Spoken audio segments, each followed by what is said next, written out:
La croix ouvre la voie à la vie céleste. Notre vocation est appelée céleste. Hébreux 3, 1. Au moins pour 2 raisons. La première parce que cet appel vient du ciel et la seconde parce qu'elle s'accomplit sous le gouvernement du ciel.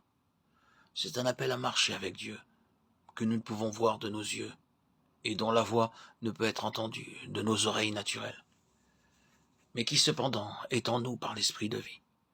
Bien que cette vie céleste soit en nous pendant tout un temps, notre compréhension des promesses de Dieu est terrestre. Mais par ses voies, il veut nous amener à expérimenter encore et toujours, quant à sa signification, notre mort et notre résurrection avec lui. Car c'est par cette vie que nous marchons dans la voie céleste de notre appel, et que se dissipe peu à peu l'aspect terrestre des choses. Ainsi, Abraham croyait à un pays, mais plus il vieillissait, plus s'estompait cette compréhension.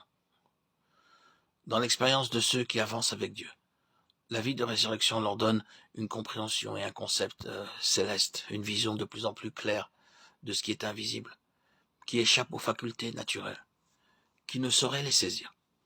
La croix doit agir continuellement pour retrancher les rejetons de notre vie propre, tendant toujours à nous tirer vers le bas sous l'effet des pressions presque continues qu'exercent sur nous les épreuves qui jalonnent notre route. C'est cependant l'expérience de tous ceux qui marchent dans cette voie céleste. Et il demeure bien vrai que parfois nous voudrions échapper à toutes ces situations douloureuses, et cependant nous continuons, car c'est le seul chemin pour que les valeurs de la nature céleste et spirituelle de Dieu deviennent nôtres, et que Christ entre en jouissance de ses propres richesses en nous, car son héritage est dans la personne des saints. Éphésiens 1, 18. Il doit y avoir en nous le sens d'une haute destinée, et celui d'un choix dont nous avons été l'objet de la part de Dieu, en relation avec son dessein éternel, d'une responsabilité pour laquelle Dieu nous a appelés. Il y a en nous un besoin qui ne cesse de grandir et qui nous pousse à être subordonnés et gouvernés depuis les cieux, en raison de cette semence céleste entrée en nous, qui éveille et développe dans notre constitution le besoin de connaître les secrets profonds de Dieu, cette connaissance vivante de lui-même, et être les dispensateurs de ces mystères. 1 Corinthiens 4, 1. L'appréciation des choses célestes sera toujours le résultat de la croix plantée au centre de notre être, et par la vie de résurrection, nous entrons expérimentalement dans l'aspect céleste de notre vocation, et dans une vie de foi ascendante.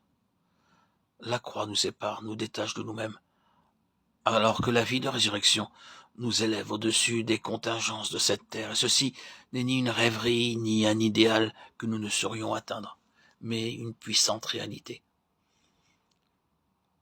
En effet, la parole de Dieu nous rappelle que Dieu a parlé depuis le ciel, et bien qu'il soit venu en Christ sur cette terre, il est remonté au ciel, et c'est depuis sa demeure qu'il gouverne et conduit son Église par son esprit. Le ciel est une réalité puissante. Dieu accomplit son œuvre gouvernée par la vision de sa propre nature.